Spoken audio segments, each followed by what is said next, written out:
तो कहानी की शुरुआत होती है जेडी हॉस्पिटल से, जो कि शहर से 150 किलोमीटर दूर है। और आज मेघा नाम के डॉक्टर का इस हॉस्पिटल में पहला दिन होता है। उसकी मॉम ऐसे काफी परेशान है, तो वो कॉल पे कह रही होती है क्या जरूरत थी नाइट शिफ्ट पे लेने की, सुबह की ड्यूटी कर लेती। तो मेघा कहती है माँ परेशान मत होइए, मैं अभी न्यू हूँ ना, इसलिए मुझे रात की शिफ्ट दे दी इन्होंने। कुछ दिनों के बाद देखना मेरी शिफ्ट चेंज हो जाएगी। वैसे आपने दवा ले ली है ना? ये क्या मॉम, मुझे डेली आपको दवा लेने के लिए जोर देना पड़ता है। तभी दोस्तों एक इमरजेंसी केस आ जाता है और मेघा को फोन रखकर मरीज के पास जाना पड़ जाता है। वो देखती है मरीज तो बहुत ही पूरी तरह से जला हुआ है, इसकी तो अर्जेंटली ड्रेसिंग करनी होगी। तो वो नर्सेस को कहती है एक काम करो, इसको ऊपर लेकर जाओ भवानी वार्ड में, तब तक मैं दूसरे डॉक्टर को इन्फॉर्म कर देती हूँ। तब नर्सेस कहती है पर 7 बजे के बाद तो कोई भी भवानी वार्ड में नहीं जाता, क्योंकि वहाँ पे भूत है। सीनियर डॉक्टर ने तो कह के रखा हुआ है कि कोई भी मरीज रात में आए तो उसको सिटी हॉस्पिटल भेज देना। तो मेघा भड़क जाती है कि क्या है ये, कौन भूत भूत, ये क्या होता है? यहाँ मरीज की हालत इतनी खराब हो रखी है और तुम लोग भूत प्रेत, क्या बकवास है, इसको भवानी वार्ड में शिफ्ट करो, बकवास बंद करो अपनी। दोस्तों मेघा इस तरह गुस्सा कर देती है। इसी बीच मेघा दूसरे डॉक्टर को इन्फॉर्म करने जाती है और तब तक सारे नर्सेस वहाँ से भाग जाते हैं, क्योंकि वो रिस्क नहीं लेना चाहते थे, वो नहीं जाना चाहते थे भवानी वार्ड में। तो मेघा खुद इस स्ट्रेचर को भवानी वार्ड में लेकर जाती है। अब वहाँ जाते हैं वो लाइट्स ऑन करने के लिए मुड़ती है। ओह, सारे बटन दबाने के बाद भी लाइट्स नहीं जलती।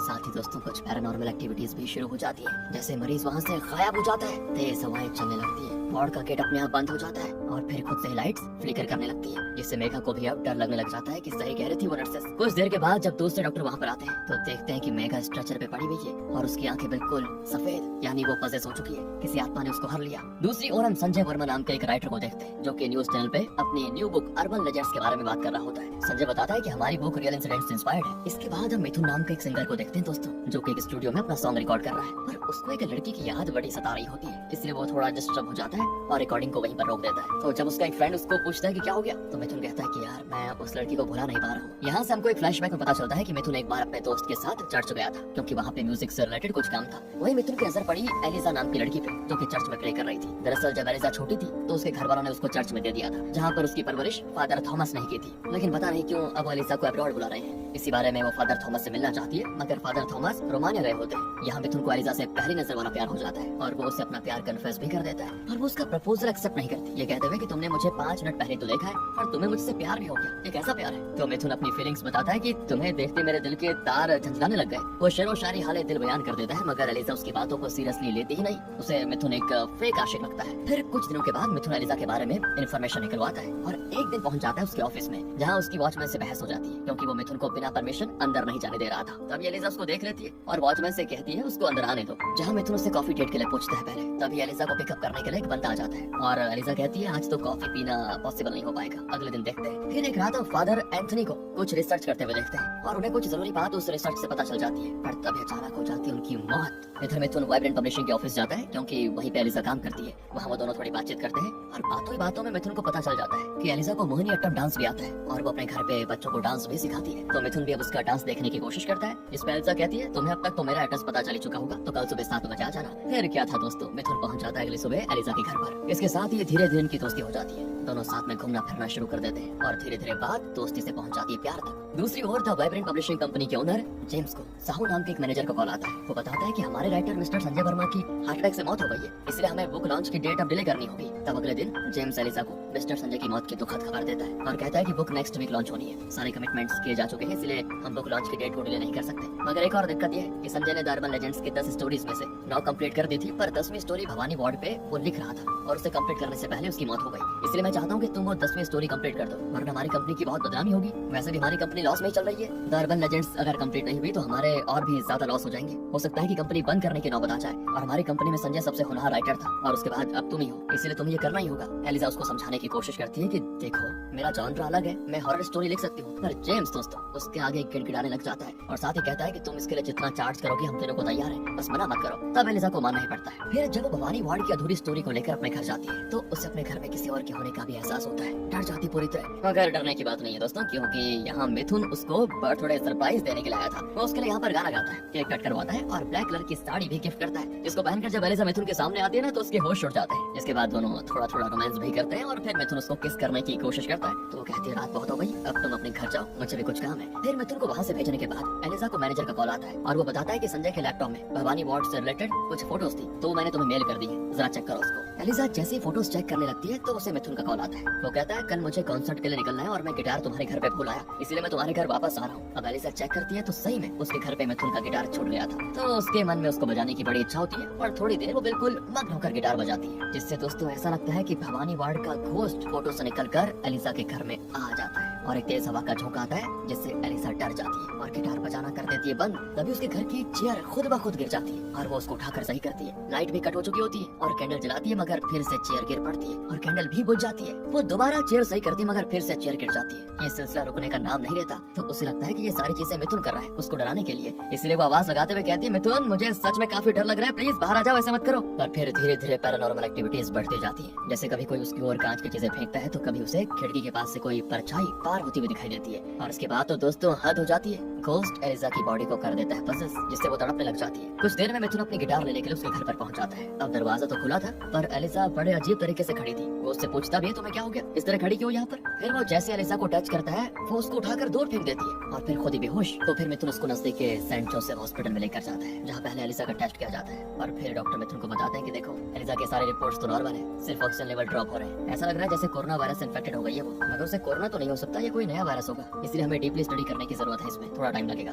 इसके बाद हम मिथुन को एलिसा के रूम में बैठा हुआ देखते हैं जहाँ एक ओल्ड लेडी साफ सफाई करने आती है। तो वो एलिसा को देखकर हैरान और कहती है देखकर तो ऐसा लग रहा है जैसे बच्ची पजेस्ट हो रखी है। पर जैसे वहाँ पर डॉक्टर आते हैं ना वो लेडी चले जाती है वहाँ से। एलिसा भी बेहोश है। डॉक्टर कहते हैं कि सारी चीजें हमने अच्छे से देख ली है, एलिसा बिल्कुल ठीक है, एक काम करते हैं 2 दिन इसको ऑब्जर्वेशन में रखते हैं, फिर देखते हैं आगे क्या होगा। अब पूरे दिन तो मिथुन एलिसा के पास ही रहता है, मगर रात उसे किसी काम से बाहर जाना पड़ता है। तो वो अपने एक दोस्त श्याम को एलिसा के पास छोड़कर चला जाता है। और शाम जब सो रहा होता है ना तो अचानक एलिसा लेविटेट हो जाती है, यानी हवा में उसकी बॉडी उठने लग जाती है। और जैसे शाम की नींद खुलती है तो एलिसा उसको अपने बिस्तर पर दिखाई देती है। एंड वो अच्छे से जब उसको देखने जाता है तो अचानक एलिसा का भयानक सा फेस उसे दिखाई देता है, जिसमें उसकी आंखें बिल्कुल लाल और खुली भी होती है और फेस में बहुत सारे स्टिचेस लगे होते हैं। पर तभी उसकी नींद खुल जाती है और शाम को पता चलता है कि ओह मैं तो बहुत ही बुरा सपना देख रहा था। लेकिन जैसे वो अपनी बगल वाली सीट में देखता है ना तो वो डर जाता है, क्योंकि वहाँ एलिसा भूतनी की तरह बैठी होती है। तो शाम तो सोचता है कि भाई चुपचाप यहाँ से निकल जाना बेहतर होगा। और जैसे वो 2-3 कदम बढ़ाता है ना और फिर पलट कर देखता है तो चेयर पे एलिसा नहीं होती। वो चारों ओर उसको देखने की कोशिश करता है और फिर अचानक एलिसा उसके सामने आ जाती है, इससे वो डर कर वहीं गिर जाता है। और फिर एलिसा एक नुकीली चीज से शाम के गले में स्टेप करने लग जाती है। लेकिन तभी आवाज को सुनकर डॉक्टर और नर्सेस वहाँ पर आ जाते हैं और वो इंजेक्शन देकर एलिसा को वापस कर देते हैं बेहोश। तभी वहाँ पर मिथुन आ जाता है और उसको जब ये सारी बातें पता चलती है तो वो बिल्कुल टूट जाता है कि मेरे प्यार एलिसा को पता नहीं अचानक क्या हो गया। वो जीसस के स्टैचू के आगे प्रे कर रहा होता है। तभी रोमाने से फादर थॉमस की वापसी हो जाती है और उनको जब एलिसा की सिचुएशन के बारे में पता चलता है तो वो उसको एक्सॉर्सिज्म करने की कोशिश करते हैं और उन्हें पता चलता है कि एलिसा को तो एक शैतान ने पजेस करके रखा हुआ है। अब वो ये जानना चाहते हैं कि इन सब की शुरुआत कहाँ से हुई। तो मिथुन उनको एलिसा के घर पर लेकर जाता है जहाँ वो सबसे पहले एलिसा के घर को बहुत अच्छे से देखते हैं और फिर घर के बीचों बीच एक खास क्रिस्टल और एलिसा की फोटो रखवाते हैं। थोड़ी देर वहाँ पर प्रेयर करते हैं, जिसके बाद उन्हें उस रात एलिसा के साथ क्या हुआ था उसके विजन्स आ जाते हैं, जिससे उनको समझ आ जाता है कि ये सब एलिसा के साथ इसलिए हो रहा है क्योंकि वो भवानी वार्ड की स्टोरी पे काम कर रही थी। ये जानने के बाद तो मिथुन को बड़ा गुस्सा आ जाता है और सीधे वो जेम्स के पास आकर उसको खूब सुनाता है कि तुम्हारी वजह से मेरी एलिसा की जान खतरे में पड़ गई है। तो जेम्स भी भड़क जाता है कि एलिसा यहाँ पर कोई फ्री में काम नहीं कर रही थी, उसको स्टोरी लिखनी थी ना, तो मैंने उसको काम दे दिया। हर महीने उसको मोटी तनख्वाह मिलती थी और मुझे सच में नहीं पता कि ऐसा कुछ होगा उसके साथ। ये भूत प्रेत आई डोंट नो इसके बारे में। और वैसे तुम्हें बता दूं ये बुक मेरे लिए बहुत इंपॉर्टेंट है। मैं तो इसको एलिसा से लिखवाता भी नहीं, वो तो अचानक हमारे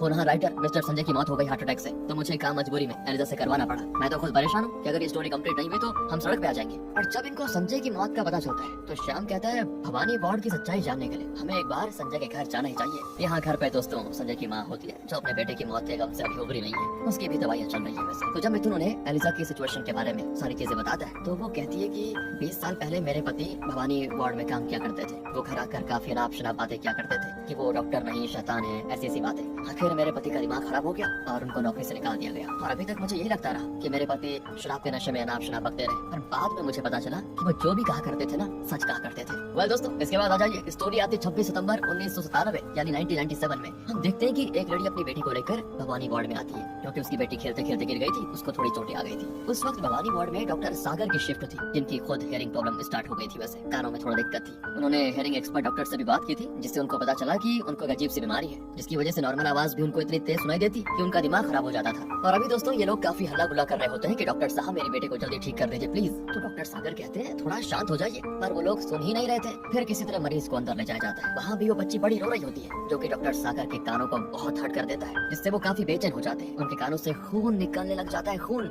और फिर उनके हाथ हाथों उस बच्ची का ही खून हो जाता है, वो भी एक नर्स के सामने, जिसकी वजह से उस नर्स का दिमागी संतुलन हिल जाता है। और दोस्तों ये नर्स कोई और नहीं बल्कि मिस्टर संजय के पिता ही थे। इसके बाद डॉक्टर सागर उस बच्चे के परिवार से जाकर कह देते हैं कि सॉरी, हम आपकी बच्ची को नहीं बचा पाए। इससे बच्ची के परिवार वाले हैरान हो जाते हैं कि चोट से भला किसी की जान कैसे जा सकती है। इतना ही काफी नहीं था कि जब डॉक्टर सागर एक प्रोस्टिट्यूट के साथ इंटीमेट होने जाते हैं और वो चिल्लाती है तो उसकी आवाजों से भी डॉक्टर सागर को काफी तकलीफ होती है। वो उसे चुप रहने को कहते हैं, मगर जब वो चुप नहीं रहती तो पास में पड़ी किसी चीज से वो उसे कुचल कर मार देते हैं। फिर जब वो बाहर आते हैं तो उन्हें कुछ लोग नाचते गाते दिखते हैं। ये भी डॉक्टर सागर से बर्दाश्त नहीं होता और वो माइक पे गाना गाने वाली उस लड़की के सर पे वार करके उसे भी मार डालते हैं। जिसके बाद तो लोग डॉक्टर सागर को मारने के लिए दौड़ने लगते हैं और वो बचने के लिए भवानी वार्ड में चला जाता है। पर लोग वहाँ जाकर उसे पीट पीट कर बुरा हाल कर देते हैं, मार देते हैं उसको। तब से हर रोज रात में वहाँ जितने भी लोग थे सभी डॉक्टर सागर की मौजूदगी को महसूस करने लग जाते हैं। तब से हॉस्पिटल अथॉरिटी ने 7 बजे के बाद वहाँ जाना ही बंद कर दिया। पर फिर कुछ सालों के बाद शहर में एक लेडी डॉक्टर मेघा आई, जिसने लोगों की बात नहीं मानी और रात के वक्त एक मरीज को भवानी वार्ड में लेकर गई, जहाँ से ना फिर मरीज वापस लौटा और ना ही मेघा।